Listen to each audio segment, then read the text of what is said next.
What's going on, Essence fam? It's your girl, Sharí Nycole, here with the epitome of success. I know she's probably not going to like me saying that because she's super humble, but the one and only, the head coach of the Notre Dame Fighting Irish, Coach Niele Ivey. And did I do all right with your intro? I tried to keep it light because I knew if I kept going down with all your accomplishments, you might not like all that. It was perfect. Okay, perfect. What's also perfect is you guys can't see it right now, but there's a banner literally right above you, which is so fun. It's your banner in the stands. When was the last time you looked at that banner and really reflected on all you've accomplished as a player here at Notre Dame? Last week when we played here, Yeah. we played Louisville in our last regular season game. So before the game, I always kind of look up to see it. It gives me inspiration. And I'm always grateful when I step into this arena before we play home games. So it's our last home game. It's always just a reminder of how far I've come. What's your home game ritual? One thing you must do before every home game. I love to meditate. So I like taking time in the morning, just having a very, very peaceful morning. I listen to gospel music and sometimes I journal, but most of the time I just have like 20 minutes of just quiet time to get my mind settled and ready for the day ahead. Gotcha. So one thing that I know that you also are ready for is a fashion moment. It seems to me every time I see you on the sidelines, you just dressed to the nine. We did a lot of looks today for the shoot, and I know that fashion is a passion point for you. Favorite look of the day and why? There were so many amazing looks today, I will say. I love the look. It was a black crocodile type that was my leather favorite pant too. with like a black boot, long Yeah. boot, and then it was a white collared top with like a maroon tie and like a black bomber jacket. That was my favorite look. I just felt very boss mode, but with elegance and class. It was very sharp. That was my favorite look. Also, you told me before the camera started rolling, guys, there's a very cool aspect to the building that we shot in. So you say you used to take classes in that building? I did. So that was one of our underclassmen and undergraduate academic buildings, and it's arts and letters. So I took a lot of my history classes, sociology, psychology, theology, and so that was a space that I was in a lot as a student athlete here. So, Coach, you had a lot of ologies going on in your undergrad experience. I probably would have failed every single one of them or fell asleep in class. But what drew you to history? Like, why did you want to be a history major? I love just writing and essays and just curious about history, and I thought this was a great avenue for me to step into. I also was really interested in education, so I thought that would be a nice major that kind of connected with education. I was thinking about being a teacher, but my life has taught me that mentoring was like the avenue, which is very similar to education. I feel like I'm teaching these young women a lot, with this coaching world. Coaches are teachers. They are. And I was talking to CO, Carol Owens, associate head coach. There you go. Associate head coach. And I was interviewing her about you, and she was saying that one of the things that people really need to understand about you is you are amazing with the X's and the O's. And so as a strategist, per se, what's been your approach? Like, what's your mindset when you go into a practice or into a game? Mindset-wise, game-wise, I just want to make sure that I have scenarios prepared just in case, in the game, late game situations.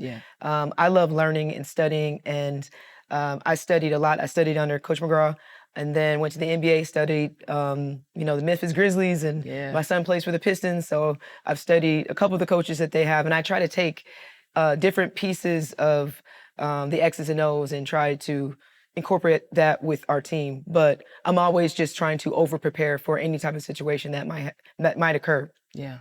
Okay, so you have two stances, I noticed when I was at practice and when I watch on TV. Is this, and it's the usher at church behind the back here.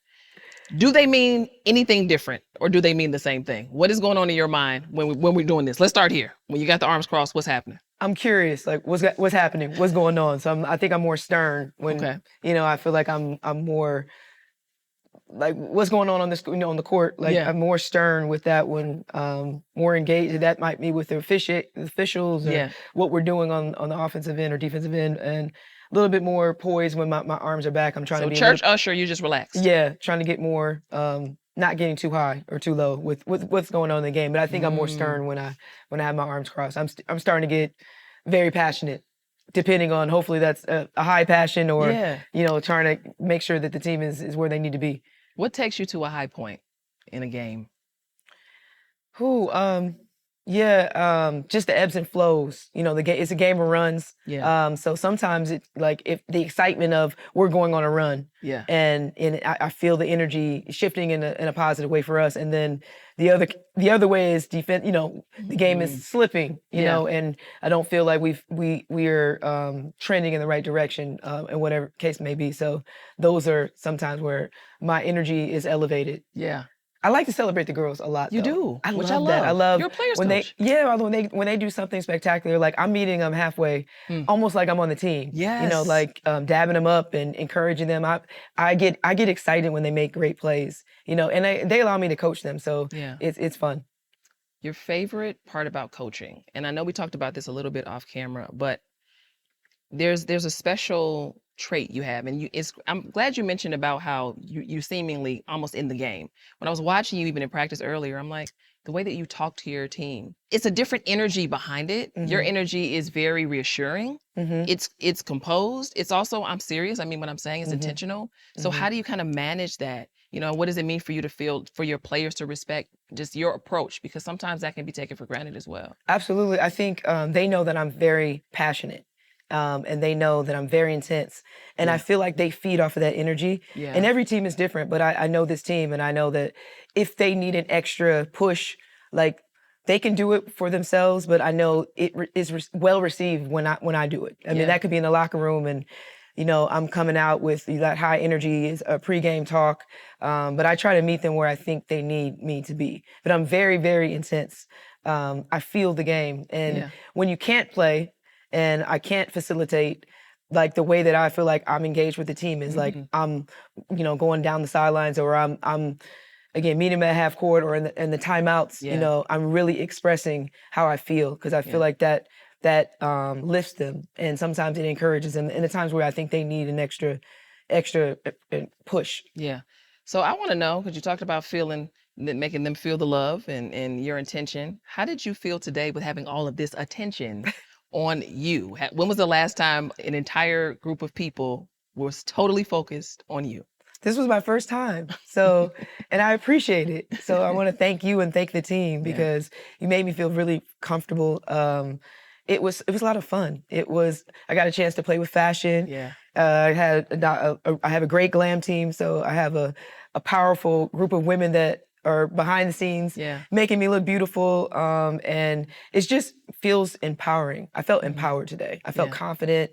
Everybody that was on the set really encouraged me, made me feel at home. And I'm hoping that it comes off the way that I felt. I felt very confident, very powerful, and that's the way I love to feel in games. So it felt very special to have a special moment where I get a chance to kind of showcase my personality in powerful clothing and on this type of stage. Yeah. What does Essence mean to you? What has it meant, or at least the legacy of Essence magazine meant for you? Yeah, so much. It's something I've always been inspired by. The either strong women that are on the magazine, or strong powerful individuals that are successful. It means excellence. The tradition of Essence is something that's been a staple in my home. You know, I always went to the store to grab the new Essence magazine and see who was on the cover, and again, finding inspiration through either pictures, imagery, or stories, you know, of people that I look up to. And so this is such an honor for me, because having such a staple, such an incredible brand represent me, and I represent Notre Dame, and I represent women's basketball. It's really powerful, and I know this is a secret for my mom, and I can't wait for her to see it, because my mom doesn't know. So this is going to be something where I can show her. She's just going to, just going to cry, just because, again, it's just, it's a tradition of excellence, and it's very powerful. And so to be a small part of this tradition, and this company, this organization is very powerful, and I'm really grateful. Yeah, well, it's our honor, and one of the traditions that I'm grateful people like yourself are actually breaking us out of is we're seeing a lot more Black female head coaches and assistant coaches. And for you, just with all the success that you've attained, what is the importance of creating community and sisterhood amongst you all, like the Black coaches, whether it's assistant coaches or head coaches in the NCAA? It's really major, and I would credit Dawn Staley for kind of setting that example. And I know she credits Carolyn Peck, and there's so many lines of strong Black women in this business that have done a great job of paying it forward. Like you mentioned earlier, trying to grow the game, but also growing successful coaches. I'm fortunate. Your old coach, Carol Owens, she recruited me here at Notre Dame, and she's been a part of my journey since '96. We've been a part of all 9 Final Fours together, and then she was the first person I called when I got this job because I wanted her to be here to help me. She has a lot of wisdom and a lot of guidance, and she's helped me mentor me, and Coquise Washington, another Black head coach at Rutgers, and that's what I want to do now, because those mentors helped me pave the way, and have inspired me, people that I can pick up the phone on days where I just need to talk and I need help, or the days that are challenging. I can pick up the phone and call multiple successful women. Dawn is somebody that she texts me after sometimes hard losses, or she texts me after big wins. And both of us are in this business. We're both competitive. So the fact that she puts that aside to empower me, I think it speaks volumes. And so for me, I'm hoping that I can continue that tradition of passing down knowledge and helping bring somebody along the way. I know there's a lot of young coaches that played like I did and have aspirations to be a head coach and assistant coach, successful assistant coaches. And I like, my job is to help pay it forward for them, because I had so many people that helped me get to this seat. And I always recognize that, because you can't do this alone. You have to have a strong network, and I have had an incredibly strong network behind me to help me get here. What's the best piece of advice you've ever received? Well, I would say for being a head coach is to be myself, to be genuine, and not to allow all the factors that go along with coaching, because there's a lot. They always talk about it's 90% everything else and 10% basketball. And I learned that when I took this role, but to be myself, because I think being myself, my authentic self, is one of the best versions of myself. So coming in with that St. Louis energy, coming in with that tomboy energy, I'm super competitive. I love hard. I'm a family person. I have a strong faith, and I'm a mother. I try to bring all those aspects of myself into this profession, and being relatable. That spoke volumes to me, because I didn't want to get into this role and feel like I need to be someone else and want to change. And I can't be Coach McGraw, who was here before me. I can only be myself. And so that's what I've tried to be authentic and transparent in who I am. I think it's been shining through. I just got to say.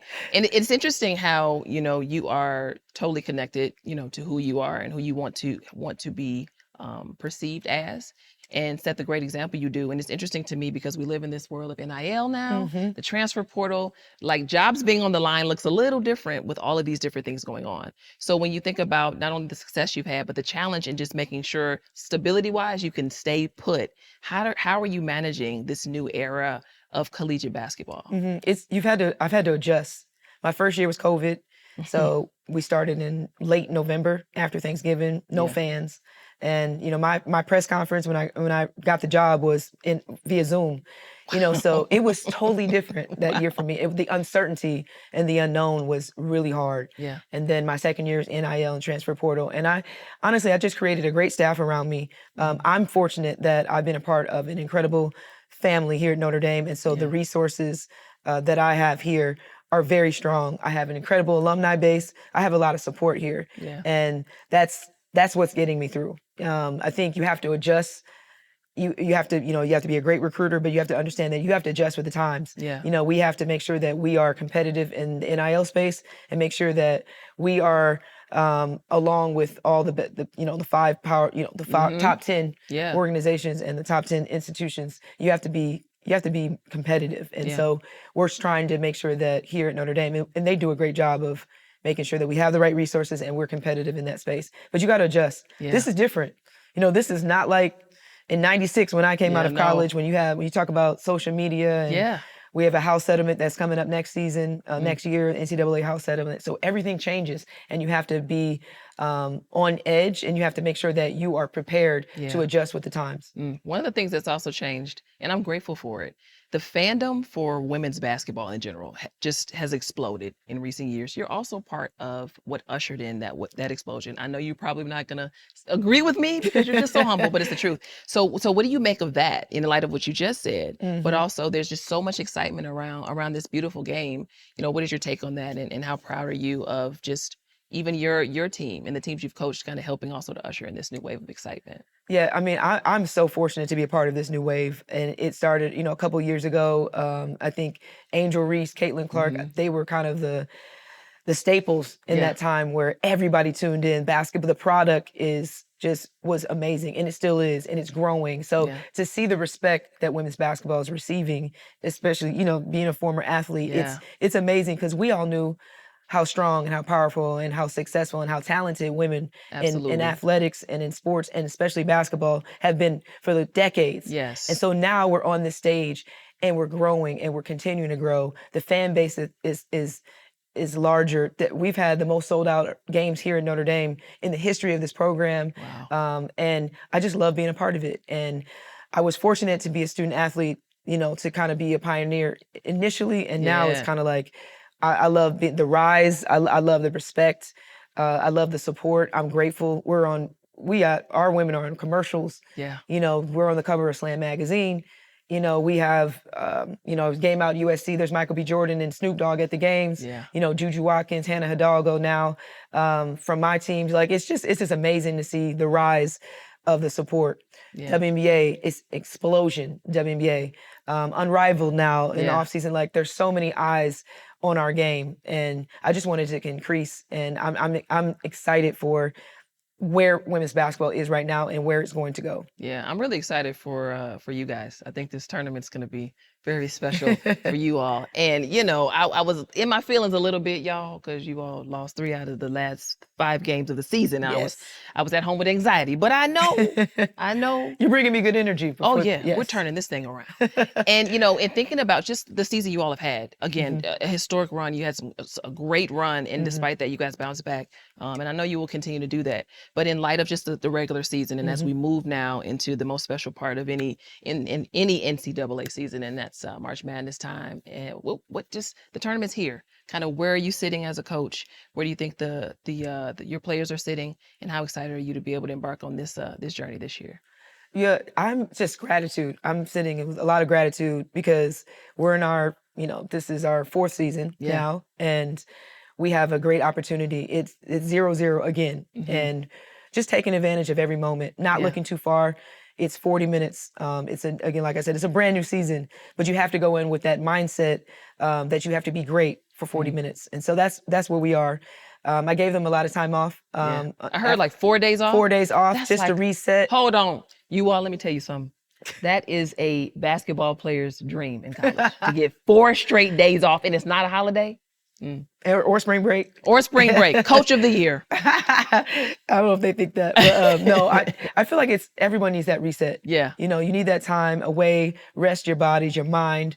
It's a long season, and now we're headed to one of the most important seasons. So gave them that time off. We've had, a couple days of amazing practice, just recentering ourselves into working on those habits, fundamentals, and, try to take care of business one game at a time. What's one thing you all must do to go all the way this year? Yeah. I think defensively, having that defensive mindset. Yeah. Because, as they always say, defense wins championships. But March Madness is crazy. It's called Madness for a reason. So you can have, it does not matter your seeding. You have to come out, and you have to have that aggressive defensive mindset to take on that challenge, because at any given moment, any team could be successful. So you want to be on the other end defensively, having that mindset. Who's on your Mount Rushmore of, which is 4 people, I believe, 4 people, Mount Rushmore, top women's basketball players ever? Who's your GOATs, top 4? Cheryl Swoops. Okay. Cynthia Cooper, Lisa Leslie, and I'm gonna say Dawn Staley. Okay. Because I'm a point guard, so she was somebody that I definitely admired and looked up to. Okay, let's switch gears and play a game. It's called blow the whistle, okay? Okay. If you're not feeling it, you're just blowing the whistle. If you're good, we can keep playing. We don't have to blow the whistle. So the first one is, let's see. Let me think here. Cold calls. If someone cold calls you, blow the whistle or we're going to keep playing. I'm blowing the whistle. Cold calls? Me too. I can't stand a cold Especially, call. It's like, is scam likely? I don't know who this is. I'm blowing the whistle. What if you know who it is, but you're not expecting a call from them? Ooh, I guess it depends on where I'm at. Okay. You know, time of day. I'm like, okay, maybe I could call that person back. But sometimes I'm like, I need to have that on the schedule. Yeah. I'm with you on that. We agree there. Okay, next one. White after Labor Day. Blow the whistle or are we going to keep playing? I'm keeping playing. Okay. Keep playing. Okay. I never kind of go by those rules. Okay. I'm not as daring. I don't mind it. I don't like rules like that. I don't think they're fair. We should be able to wear our clothes as long as we would like. Right. But I do feel self-conscious. If I leave out the door and it's like fall and I have on white, I feel like I might get judged. Yeah. And I don't normally do it, but I guess if I wanted to, I would. Yeah. You know, that's why I said I'll keep playing on that. But if I'm on vacation and it's, I'm gonna wear them all white or something like that. Okay. Speaking of vacation, blow the whistle or not. And we talked a little bit about this earlier. Vacationing in a cold climate. Blowing the whistle. I live in the Midwest. I've lived in the Midwest all my life, so I would not choose to go to Colorado or really, no ski trips. Vail. No, I'm skiing here, so no, I'm going to a beach. Okay. I'm going somewhere warm, so I'm blowing the whistle on that. Okay. Fast food. Are we blowing the whistle or are we going to keep playing? Blowing the whistle. Okay. In my later years, I've been more self-conscious about my nutrition, so I try to stay away from fast food. No Chick-fil-A. I love Chick-fil-A fries, though. I'm not gonna lie. I'm keep playing on the Chick-fil-A fries. Everything else, we're blowing the whistle. Chick-fil-A fries, yeah, because I'm not eating meat right now, so I don't eat chicken or red meat, so I will eat the fries, though. Okay. I love fries. I love fries, too. Monochromatic outfit. Everything is pretty much the same color. Blow the whistle or are we going to keep playing? Keep playing. I love monochromatic. If you see a lot of my looks, it just, I don't know why, I feel strong in it. I just love, like even like this, I love it. And that's not all the way monochromatic, but I love. Yeah, it is kind of matchy, but just a little bit of a pop of monochromatic. I've been a big fan the last couple of years. Okay. Last one. Giving yourself a compliment. Blowing the whistle, or we're gonna keep playing? Blowing the whistle. Come on. Although I knew you were gonna say that. Blowing the whistle. I mean, I have my self-affirmations again. I can be better. When was the last time you complimented yourself? Not related to anybody else, just you yourself. Probably a long time ago. Would you like to give yourself a compliment today? So we could catch up on time? Catch up on time. Sure. I will say maybe like when I go through things, I'm like, you got this. I'll tell myself, you got this. Like, nope, that doesn't count. That's encouragement. That's not a compliment. Oh, okay. Compliment. I'm gonna compliment myself. So it's probably been a long time. Yes, this is a great exercise. This is a great exercise. You are fabulous and you are strong and powerful. That you are.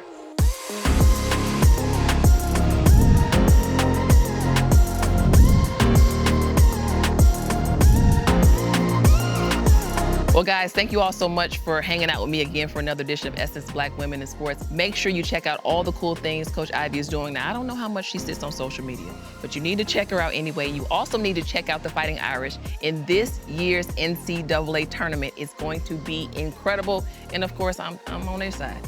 We're taking it all the way. We're going to the ship. Until next time, see you guys around.